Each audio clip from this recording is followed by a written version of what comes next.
وزیر اطلاعات پنجاب اسما بخاری کہتی ہیں کہ ضمنی انتخاب میں عوام نے فتنہ فساد اور گالم گلوچ کی سیاست کو مسترد کر دیا لوگوں نے خدمت اور کارکردگی کو ووٹ دیا۔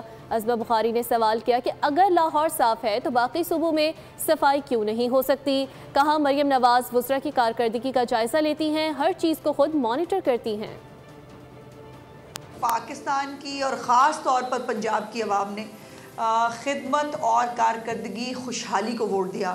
انہوں نے نفرت کی سیاست کو، انہوں نے ڈیوائیڈ کی سیاست کو، انہوں نے انتشار کی سیاست کو جو ہے وہ ریجیکٹ کیا۔ یہ ویسے بھی سیاسی نہیں ہے اور نہ ان کا سیاست سے کوئی لینا دینا ہے۔ جو 1.5 سال کی ایک محنت چیف منسٹر صاحبہ کی اس پنجاب کے عوام کے لیے موجود تھی، تو ان کا طرز حکومت ہے، جو ان کی گورننس کا ایک نیا طریقہ کار ہے، باقاعدہ طور پر ہر ایک چیف سیکرٹری سے لے کر نیچے جو ہے وہ ہر عملے تک اور ہر منسٹر سے لے کر خود ایون چیف منسٹر صاحبہ جو ہے وہ اپنے لیے بھی جو ہے وہ کی پرفارمنس انڈیکیٹرز انہوں نے اپنے لیے بھی رکھے ہوئے ہیں۔